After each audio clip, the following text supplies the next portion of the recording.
করা ডিফিকাল্ট। 6 মাসের বা 3 মাসের বাজেট হয় না, কারণ একটা ধারাবাহিকতা থাকে, 1 বছর মিনিমাম লাগে।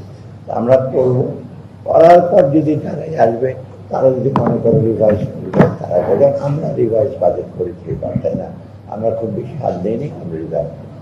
আর সেকেন্ড হলো, আমরা বাজেটে এবার আপনাদের কাছে অনুরোধ থাকবে আমার, যে বহু কিছু আপনারা বলতে পারবেন, এই করো সেই করো, আপনার তো অনেক ইচ্ছা আছে, অদম্য ইচ্ছা আছে যে এটা আমরা যেটা করি, সবকিছু সম্ভব হবে না।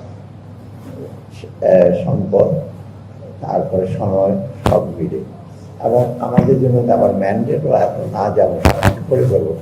তবে আমরা যেটা করবো, আমরা কিছুটা একটা ফুটপ্রিন্টের মতো করলে এই জিনিসগুলোকে তো আমরা 1 বছর না করতে পারলে পরের বছর যারা আসবে তারা যদি ফলো করবে, সেই জন্য এই বাজেটটা একটু বেশি গুরুত্বপূর্ণ, যে এটা যেন তথাকথিত গতানুগতিক বাজেট না হয়, যদি কিছুটা ইনোভেশন থাকে যেটা পরবর্তীকালে।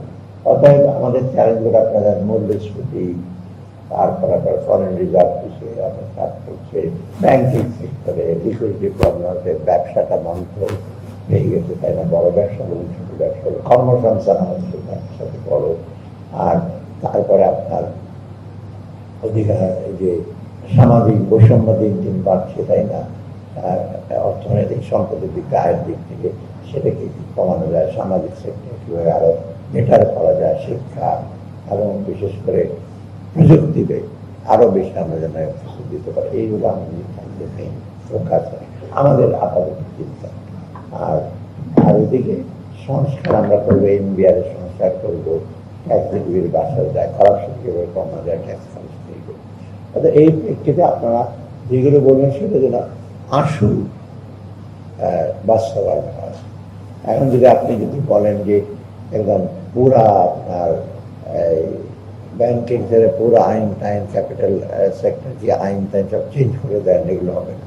এইটা অনেক ভাবনা চিন্তা করে করতে হয় এগুলো, এবং সেগুলো বেটার হলো একটা পলিটিক্যাল গভর্নমেন্ট হিসেবে এটা আরো বেশি আলাপ আলোচনা তারা করবে। এই হলো আমাদের আপাতত বক্তব্য। আর আপনারা বলবে